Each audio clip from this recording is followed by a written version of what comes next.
covered Israel's legal rights in the West Bank, we're now going to focus on the peace process. Many suggest that Israel's presence in the West Bank, what some people call the occupation, is the cause of Palestinian hostility towards Israel, and the reason there is no peace. But is that really true? If Israel's presence is the cause of the conflict, then it follows that there was no conflict before 1967, when Israel was not in the West Bank, right? Let's look at the facts. The PLO, the Palestinian Liberation Organization, was created in 1964, when the entire West Bank and Gaza was in Arab hands. Why create the PLO in 1964, when Israel has no presence in the West Bank and Gaza? What Palestine were they liberating? The PLO emblem gives us the answer.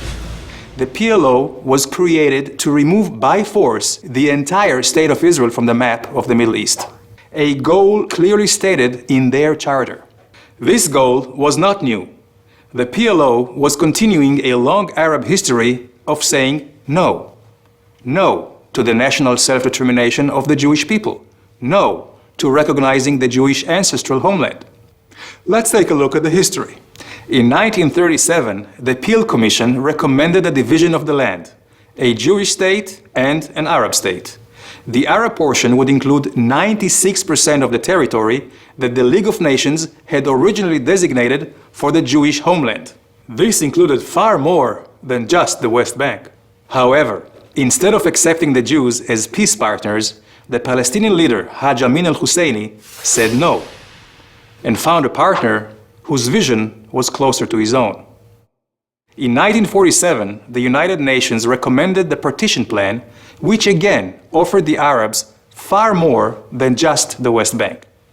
The Jews said yes. The Arab leaders again said no, and launched a war of extermination.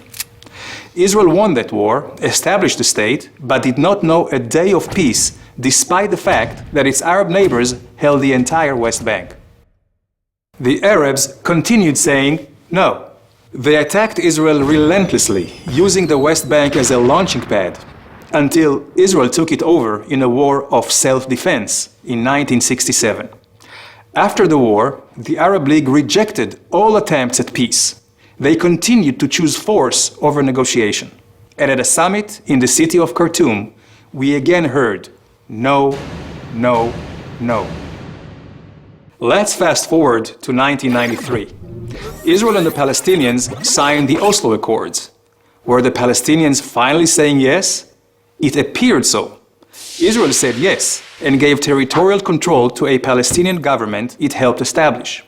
But despite signing agreements, the Palestinian actions said no. During the next 5 years, Israel saw a significant increase in terrorist attacks, which killed hundreds of Israelis. In 1996, Yasser Arafat, the Palestinian leader, declares, "We plan to eliminate the state of Israel and establish a purely Palestinian state." But Israel did not give up saying yes. In 2000, Israel's Prime Minister Barak offers the Palestinians 93% of the West Bank. Again, the answer is no, together with increased terror. In 2005, Israel withdraws from the Gaza Strip, uprooting 8,500 Israeli citizens, hoping to advance peace. The Palestinians again say no. This time they increase rocket attacks from Gaza against Israeli civilians by over 500%. In 2008, another Israeli attempt at yes. Prime Minister Olmert accepts nearly all Palestinian demands, including handing over almost 100% of the West Bank with minor land swaps. The Palestinians, again, no. So what can we conclude? 1. The conflict was not caused by Israeli presence in the West Bank. The real cause of the conflict, until today, is the long-held Arab history of saying no. No to peace, no to the existence of Israel. Because no is consistent with Palestinian policy, education, and media. Political and religious leaders continuously promote Israel's destruction. 2. Israel has said yes for decades and has proven that by signing peace with Jordan and Egypt. So, Where do we go from here? How do we achieve peace? With some goodwill, mutual recognition of the right to self-determination, and real compromises on both sides. Israel, for its part, will continue saying yes to a real and enduring peace.